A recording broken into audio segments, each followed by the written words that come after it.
turned around and asked George Bush, who had just invaded Afghanistan, I said, President, when America is attacked by terrorists, you go 7,000 miles, 10,000 miles, take the world's air force, bomb all the rocks in Afghanistan to smithereens. But when India is attacked by terrorists, you always advise calm and patience and diplomacy, which our friends do it very professionally, Partha and so on. I said, tell me, is an Indian life worth far less than an American life? Why should we be restrained when we are attacked? But America has the rights and privileges of genuine response, muscular response. We must be soft and polite and delicate and send a few mangoes. And his answer was very political. I mean, don't underestimate George Bush. He immediately looked up at the fan and said, America is a great country. He had no answer.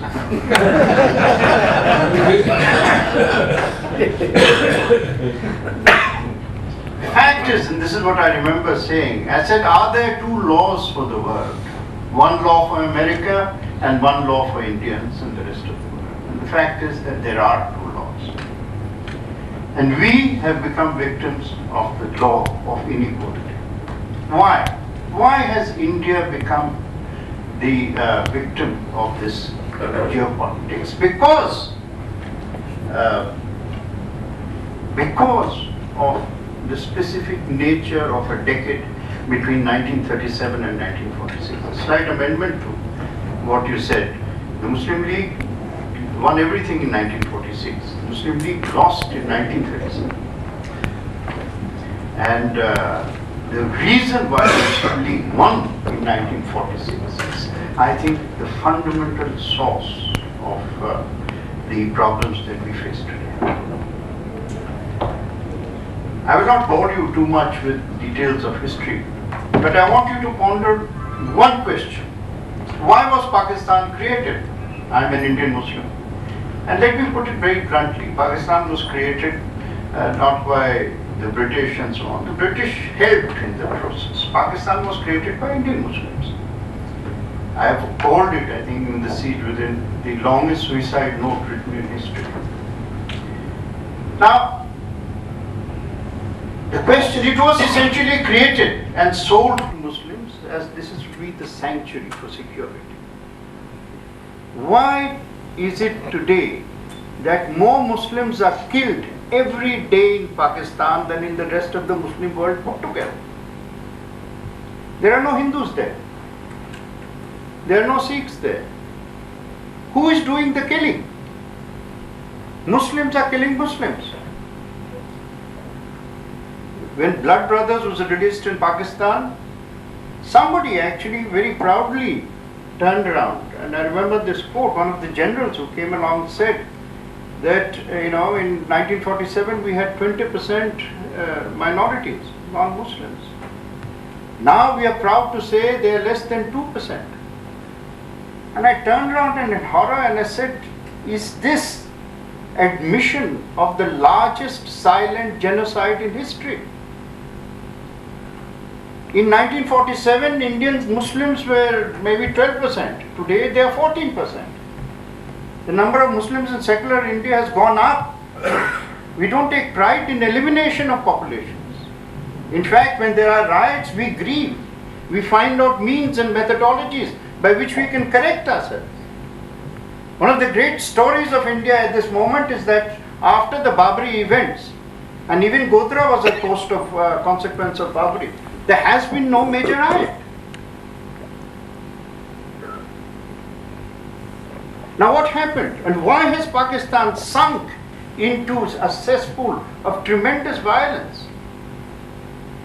Let me ask a second question. What is the difference between Indians and between Indians and Pakistanis? When you meet them, you find out this remarkable fact that there is no difference.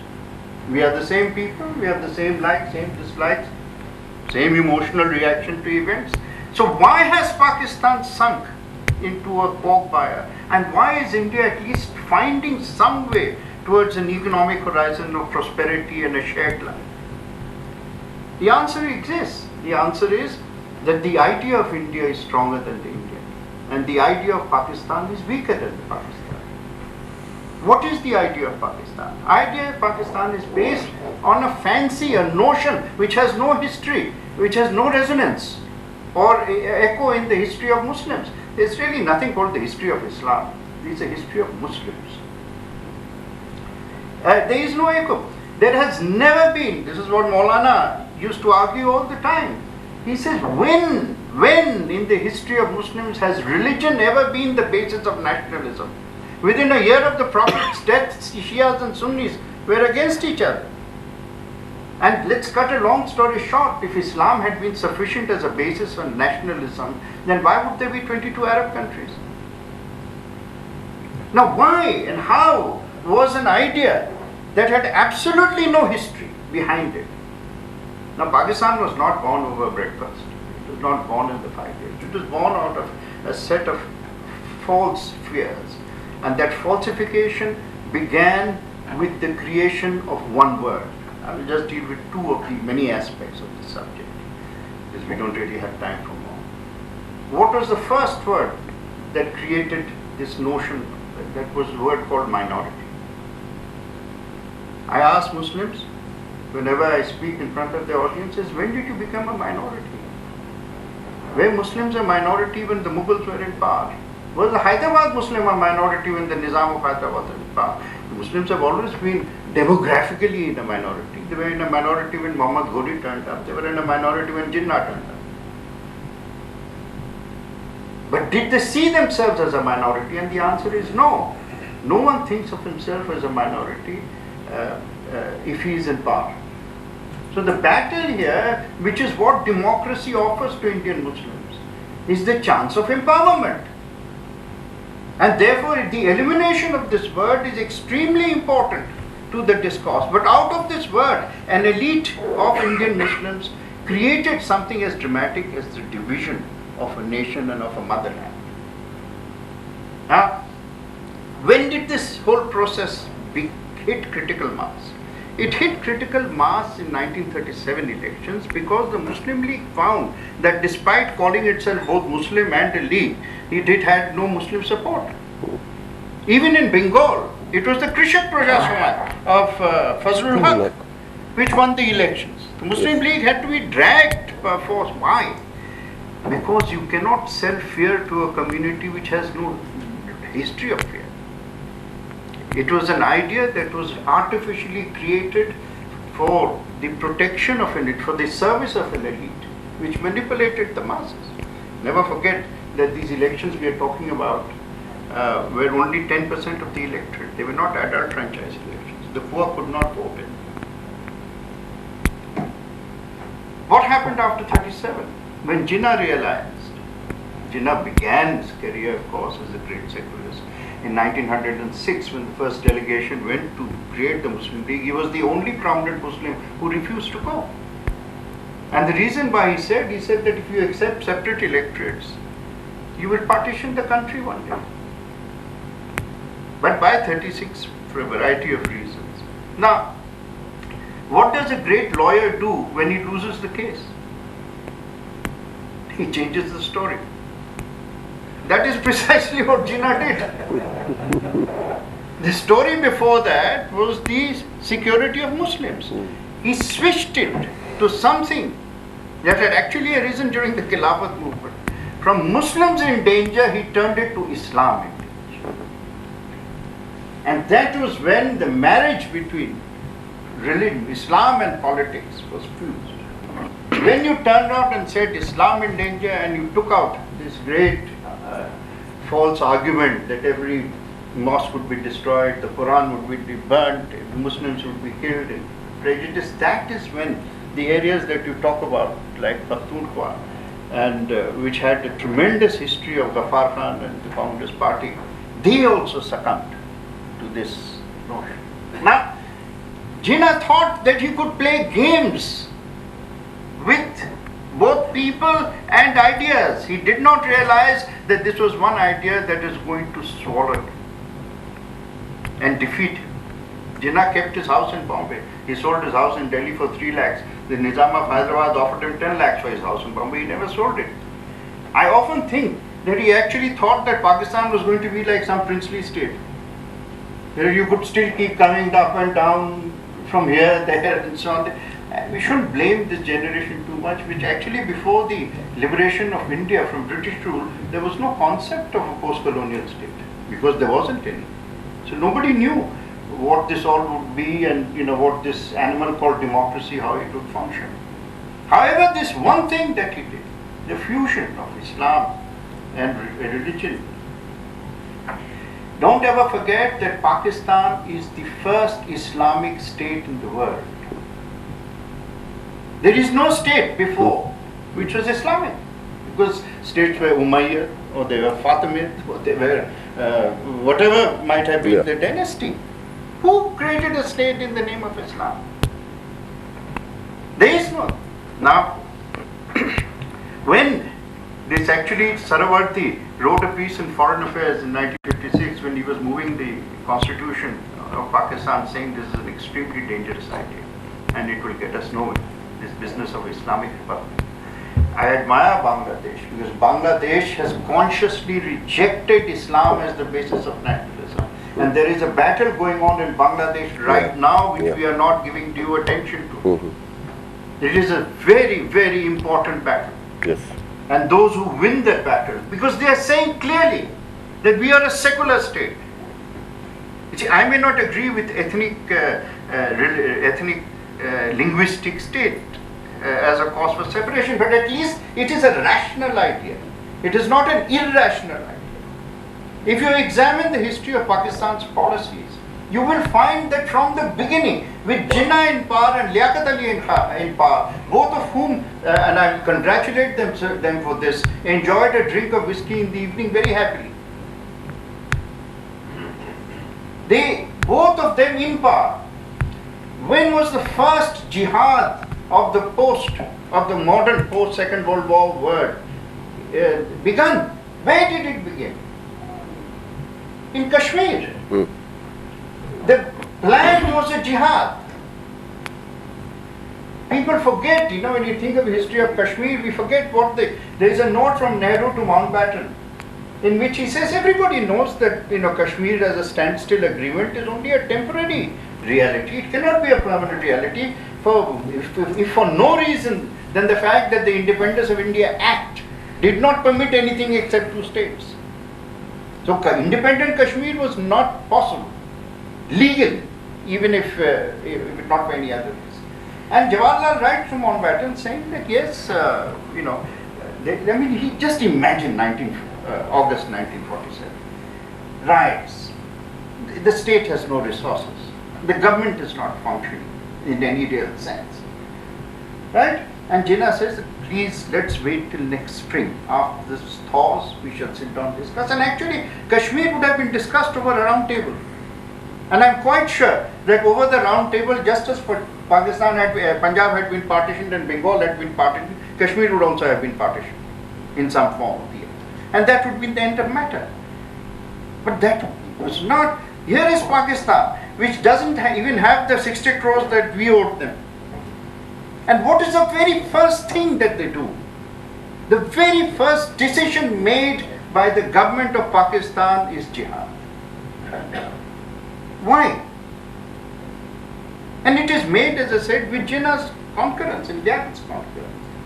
And it is made because, as he rightly pointed out, what is the two-nation theory?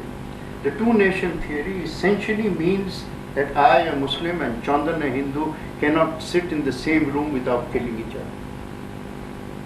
It is one of the biggest and most vile nonsense that has ever been injected into the political discourse. And that is why, particularly when Indian Muslim goes to Pakistan, they cringe at how we should have been eliminated, just as the minorities in Pakistan have been eliminated, and then they would have justified Pakistan. The fact that we exist is a daily slap on the face of a false idea. Second, if you look at all the history of of war that has taken place. Terrorism, as he actually rightly says, is in this case an act of war. I will make one amendment. It is an act of war in this case because it is essentially state sponsored. It is not an act of anarchy. Yeah. There are many forms of terrorism which are anarchic, which emerge out of individual stupidity and so on. In fact, as I look at the geopolitics evolving to our east, Pakistan has become, I thought I had written somewhere that India and China are not neighbors because, there is nothing more impenetrable than the Himalayas. But today, India and Afghanistan are not neighbors because there is nothing more impenetrable than Pakistan standing in our way. It has actually blocked us. If you look at United India, and you can imagine the power of India as united, you can imagine, do you think the Indian Navy would have allowed the Americans into the Gulf? Or the Chinese into the Gulf? Not a chance. But leave that aside. One of the things that you see if you look west, you find a startling reality. And for reasons which are quite complex and not really the purpose of today's meeting. Between Delhi and Morocco, there are perhaps only 3 governments left. Delhi, Tehran and Israel. You enter Iraq through Balochistan area, and Pakistan doesn't have a government left. It has some sort of a pretend authority hanging around in Islamabad.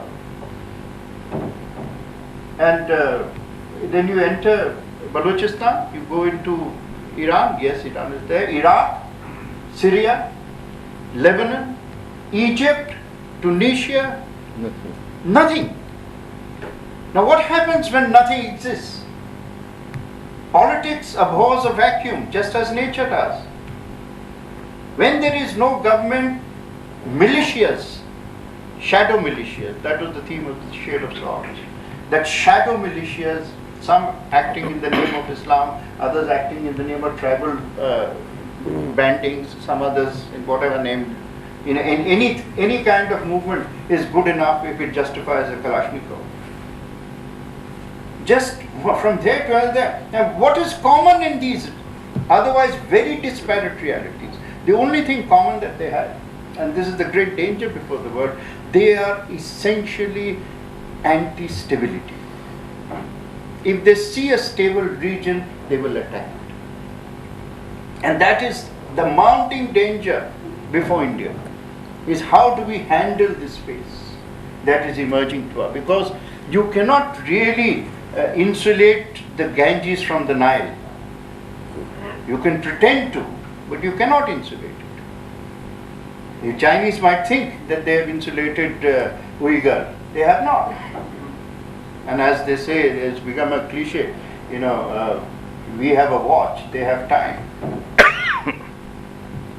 So it is this emerging reality. Now, what exactly is Pakistan? And many interviews with General Zia, we would argue after the interview.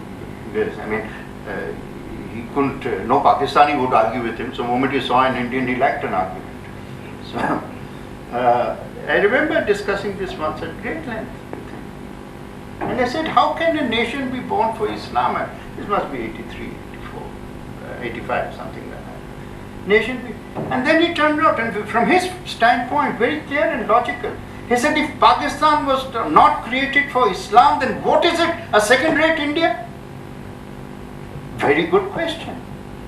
I might or might not have said, because sometimes it seems you get brave in hindsight, rather than when you're actually in the drawing room.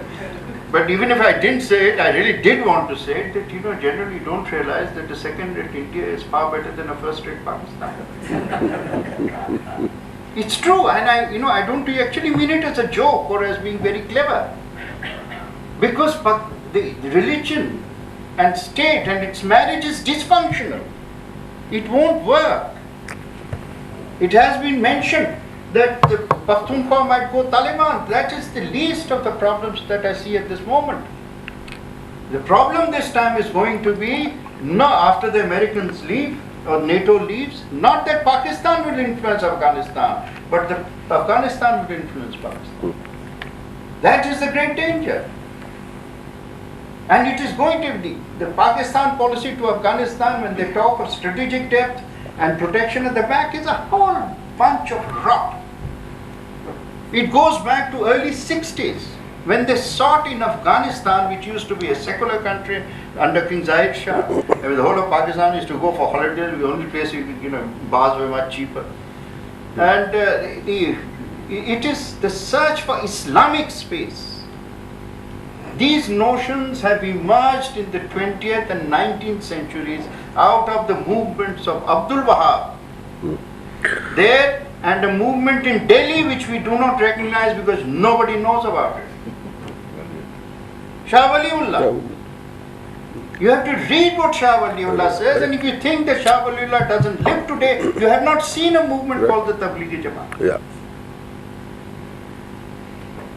Right? I'm telling you, gentlemen, the Tablighi Jamaat is of no danger to any Hindu. No danger. But it is, I think, dangerous for Muslims. Because essentially it is regressive. In the end, it will hurt my community, not the rest who ignore it. It will prevent my community's daughters from becoming equal citizens of this country without education enough, and so on and so forth. But these ideas have had a subterranean place, which in our defense, and I am really, what surprises me as I look around my country is that the people who should have stood up against fundamentalism, the quote-unquote liberals, they have become the biggest appeasers of these most height-bound radical ideas. Biggest appeasers. And it's, I don't know what the danger, but one thing I can tell you, that if this appeasement of the extreme goes on, the people of India will not stand with those who appease them. And that is the nature that you will see. If in historical terms, every election just becomes a standpoint for much more than simply a change of government or the re-election of governments. There are historical social trends that are at the basis of either retention or change. So I think you will see the direction of the 21st century beginning now to take place from the second decade of just one last point. The reason why India remains a thriving idea is because India is essentially a modern idea. That is the strength of India. It's very easy to use the word modernity, but you have to define it. And modernity means, in my definition, it means one, democracy. Democracy means not the right to speak sense, but the right to speak nonsense. Number two, it means equality. Actually, all the four things are equality. Equality of faith, equality of language, equality of gender. None of these things exist in Pakistan because it's a theocracy. And four, there's nothing called economic equality, but economic equity. That's our last challenge. And I think in the next decade we'll get there. But still, the war is within us. The war is outside us. The relationship between India and Pakistan is not simply a nation-to-nation relationship. It is an ideology-to-ideology relationship. And unless we understand it, we will never understand how to deal with it. Thank you.